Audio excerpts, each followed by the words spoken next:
Hello guys, स्वागत है आपका एक नई वीडियो में। आज की इस वीडियो में आपको बताने वाला हूं एग्जामिनेशन पैटर्न, सिलेबस और सिलेक्शन प्रोसेस के बारे में। ये बताने वाला हूं मैं इंडियन ऑयल में जो junior engineer slash officers grade E0 की जो वैकेंसीज निकली हैं, उसमें क्या आपका एग्जामिनेशन पैटर्न रहेगा, क्या सिलेबस रहेगा, क्या टॉपिक्स आपको पढ़ के जाने हैं, किस तरह से उसमें क्वेश्चंस पूछे जाएंगे और पूरी भर्ती की प्रक्रिया क्या रहने वाली है, उसकी आज की इस वीडियो में बात करने वाला हूं।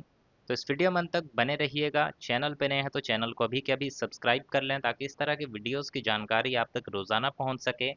साथ ही हमें टेलीग्राम और व्हाट्सएप पे भी ज्वाइन कर लीजिए ताकि हमारा कम्युनिकेशन और बेटर हो सके और हमारी अपडेट्स आप तक और जल्दी से पहुंच सकें। लिंक वीडियो के डिस्क्रिप्शन में आपको टेलीग्राम और व्हाट्सएप दोनों का मिल जाएगा। वहां पर आपको ऑफिशियल पीडीएफ नोटिफिकेशंस जो होती हैं उनकी जानकारी भी टाइम टू टाइम मिलती रहती है। शुरुआत करेंगे इस अपडेट की। तो यहाँ पे मैं बता दूं आपको इंडियन ऑयल में जूनियर इंजीनियर्स की जो वैकेंसीज निकली हैं, डिप्लोमा पास इंजीनियरिंग आप होने चाहिए, यानी कि आपने इंजीनियरिंग का डिप्लोमा किया होना चाहिए तो इस एप्लीकेशन फॉर्म को भर सकते हैं। एप्लीकेशन फॉर्म भरने के लिए केमिकल, मैकेनिकल, इलेक्ट्रिकल इंस्ट्रूमेंटेशन का डिप्लोमा आपने किया होना चाहिए 65% मार्क्स के साथ। बाकी मैं पूरी डिटेल जो है अलग से एक वीडियो बना के पहले ही दे चुका हूँ, जो कि आप हमारे यूट्यूब चैनल के वीडियो सेक्शन में जाके देख सकते हैं। आज की इस पर्टिकुलर वीडियो में सिर्फ और सिर्फ बात करेंगे इसके सिलेक्शन प्रोसेस, एग्जामिनेशन पैटर्न और सिलेबस के बारे में। बाकी जानकारी के लिए आप उस वीडियो सेक्शन में जाइए हमारे चैनल पे और इसकी वीडियो डिटेल में आप देख सकते हैं।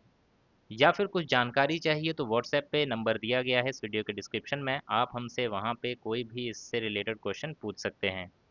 इंपॉर्टेंट डेट्स बता दूँ आपको, तो 12 सितंबर से लेके 28 सितंबर तक ये एप्लीकेशन फॉर्म भरे जा रहे हैं। एडमिट कार्ड इशू होंगे कंप्यूटर बेस्ड टेस्ट के लिए 16 अक्टूबर को, और टेस्ट कंडक्ट हो जाएगा 31 अक्टूबर 2025 को।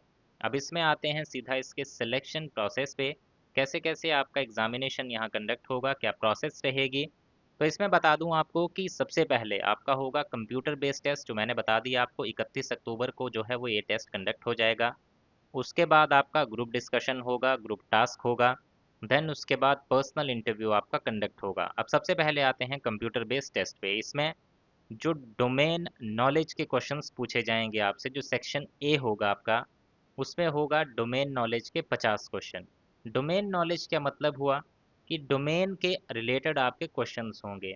जैसे कि आपने इलेक्ट्रिकल इंजीनियरिंग का डिप्लोमा किया है तो उसमें जो आपका सिलेबस था, उसमें जो आपने पढ़ाई की है, उसके क्वेश्चंस यहाँ पे आपसे पूछे जाएंगे। लेकिन वो जो सिलेबस होता है वो काफ़ी वास्ट होता है। यहाँ पे जो सिलेबस रहेगा इस डोमेन नॉलेज के 50 क्वेश्चन का, वो मैं आगे आपको बताऊंगा, उसका पीडीएफ भी शेयर करूंगा।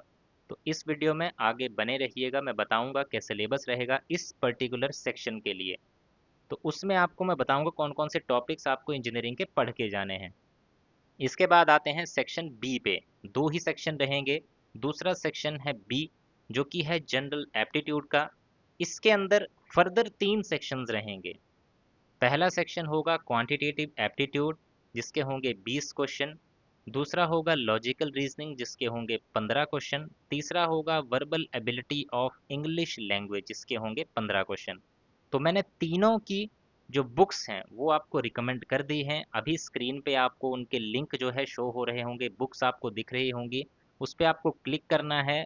4 से 5 बुक्स मैंने आपको दिखा रखी हैं, उसमें से जो आपको ठीक लगे वो आप ले लीजिएगा, उसको पढ़ लीजिएगा।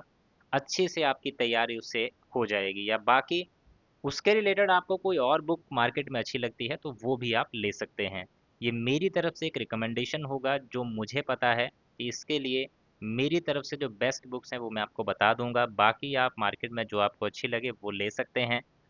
अब इसमें ये दो सेक्शंस रहेंगे जो मैंने आपको बताए, और टोटल क्वेश्चन यहाँ पे कितने बन गए, तो आपके इसके बी सेक्शन के भी हैं 50 क्वेश्चन, ए सेक्शन के भी हैं 50 क्वेश्चन, तो टोटल 100 क्वेश्चंस यहाँ पे आपसे पूछे जाएंगे। ईच क्वेश्चन, हर एक क्वेश्चन जो है यहाँ पे 1 नंबर का रहेगा, यानी कि टोटल पेपर होगा आपका 100 नंबर का। और अगर आप कोई गलत आंसर टिक करते हैं तो नेगेटिव मार्किंग भी होगी आपकी, वो होगी 0.25 मार्क्स की। अब यहाँ पे सारे क्वेश्चन ऑब्जेक्टिव टाइप होंगे, मल्टीपल चॉइस क्वेश्चन होंगे, और आपको इसको पेपर को कंप्लीट करने के लिए समय दिया जाएगा 150 मिनट का। 150 मिनट का इसमें आपको समय दिया जाएगा पेपर को कंप्लीट करने के लिए। यहाँ पे अब क्या बताया गया है आगे कि आपका जो टेस्ट सेंटर्स रहेंगे वो यहाँ पे लिस्ट जो है शेयर की गई है। तो ये नोटिफिकेशन मैंने अपने जो टेलीग्राम चैनल है उस पे शेयर की हुई है, वहाँ से जाके आप इसको डाउनलोड करके 6 नंबर पेज पे देख सकते हैं कि कौन कौन से सेंटर्स जो हैं अलॉट किए जाएंगे, या 7 नंबर पेज पे भी यहाँ बताया गया है। देन अब ये टेस्ट आपका हो गया, उसके बाद आपको शॉर्टलिस्ट किया जाएगा। शॉर्टलिस्ट किसके लिए किया जाएगा? ग्रुप डिस्कशन, ग्रुप टास्क और पीआई के लिए। ये कैसे होगा? आपके कंप्यूटर बेस्ड टेस्ट में जो मार्क्स आए हैं उसके बेसिस पे एक कट ऑफ जारी होगी। अगर आप उस कट ऑफ को क्लियर कर जाते हैं तो आपको अगली प्रोसेस के लिए बुलाया जाएगा। अब जो जनरल ईडब्ल्यूएस और OBC non creamy layer candidate हैं, ओबीसी सभी नहीं, ओबीसी सिर्फ और सिर्फ नॉन क्रीमी लेयर जो कैंडिडेट हैं उनके लिए ये बताया गया है, इस टेस्ट में जो सेक्शन ए और सेक्शन बी है दोनों में ही अलग अलग से आपको 40% मार्क्स लेके आना कंपलसरी है। ये अगर आप ले आते हैं तो ये नहीं कि आपका कट ऑफ क्लियर हो गया, कट ऑफ वो अलग से जारी होगा, वो आपको क्लियर करना ही होगा, लेकिन उससे पहले आपको ये मिनिमम मार्क्स भी लाने होंगे। तो हर एक सेक्शन में ए और बी में 40-40% मार्क्स आपके होने चाहिए, और दोनों सेक्शंस को मिला के यानी कि A section plus B section होंगे आपके 100 नंबर। 100 में से 45 ओवरऑल नंबर भी आपको लाने होंगे। ऐसा नहीं कि आपने दोनों में सेक्शन में 40-40 ले आए तो आपका हो गया, तो आपको 45% ओवरऑल मार्क्स भी लेके आने होंगे। और अगर SC ST से बिलोंग करते हैं तो हर एक सेक्शन में 35% और ओवरऑल आपको 40% मार्क्स लाना जो है वो कंपलसरी है। देन कट ऑफ क्लियर करने के बाद आपको नेक्स्ट प्रोसेस में भेजा जाएगा, जहां पर पहले जो है आपकी डॉक्यूमेंटेशन वहां पे की जाएगी। अब जो ग्रुप डिस्कशन और ग्रुप टास्क होगा उसमें भी आपको जो टोटल मार्क्स रहेंगे उसमें से 40% मिनिमम पासिंग मार्क्स लेके आना ज़रूरी है, और पर्सनल इंटरव्यू में भी आउट ऑफ टोटल मार्क्स आपको 40% मार्क्स आना अनिवार्य है। अब बात आती है फाइनल मेरिट लिस्ट की। फाइनल मेरिट लिस्ट जो बनेगी उसमें 85% वेटेज रहेगी आपके कंप्यूटर बेस्ड टेस्ट की, 5% वेटेज रहेगी आपके ग्रुप डिस्कशन और ग्रुप टास्क की, और 10% वेटेज रहेगी आपके पर्सनल इंटरव्यू के। तो इस तरह से आपका पूरा ये मेरिट लिस्ट तैयार की जाएगी, जिसमें आपके मिनिमम पासिंग मार्क्स जो होने चाहिए वो हैं 45%। ये आपका मिनिमम पासिंग मार्क्स ओवरऑल जब आपकी मेरिट बनेगी तो सबसे पहला क्राइटेरिया ये है कि आपको ओवरऑल 45% मार्क्स लेके आना कंपलसरी है। SC ST के लिए 40% और पर्सन विद बेंचमार्क डिसेबिलिटी के लिए 30%। 3 फेज सिलेक्शन में आपका इस तरह से पूरा कंप्लीट जो है एग्जामिनेशन पैटर्न सिलेक्शन प्रोसेस रहने वाला है। अब यहाँ पे बात आती है जो मैंने आपको बोला था सिलेबस की, कि वो जो आपका डोमेन स्पेसिफिक जो 50 क्वेश्चंस हैं वो क्या पूछे जाएंगे आपके, तो उस पे आते हैं। तो ये आप देख पा रहे हैं नोटिफिकेशन, ये आपका पूरा सिलेबस का नोटिफिकेशन मेरे टेलीग्राम चैनल पे आपको मिल जाएगा, व्हाट्सएप चैनल पे मिल जाएगा, कहीं भी जाके आप इसको जो है डाउनलोड कर सकते हैं, या फिर वीडियो पॉज करके इसके स्क्रीनशॉट ले सकते हैं। तो यहाँ पे आप देख रहे हैं सबसे पहले सिलेबस बताने वाला हूँ आपको डिप्लोमा इलेक्ट्रिकल का। तो आपकी इंजीनियरिंग की स्ट्रीम वाइज मैं आपको टॉपिक्स बता दूंगा, बाकी आप इन टॉपिक्स के रिगार्डिंग बुक्स परचेज कर सकते हैं, या फिर जो आपकी इंजीनियरिंग आपने की हुई है उन सिलेबस के टॉपिक्स के बेसिस पे, उस सिलेबस के बेसिस पे, उन बुक्स के बेसिस पे आप इनको स्टडी कर सकते हैं। पहला टॉपिक है इसमें introduction to electric generation systems, electrical circuit theory, electrical machines, electronic devices and circuit, power electronics, electrical and electronics measurement, digital electronics, transducer and signal conditioners, electric power transmission and distribution, microcontroller, programmable logic controller and microprocessor, electrical estimation, energy auditing and energy conservation, electrical properties of materials, electrical machine controller, control system analysis and modeling, signal and system illumination practices, building electrification, renewable energy power plant। इसके बाद next है syllabus diploma instrumentation के लिए।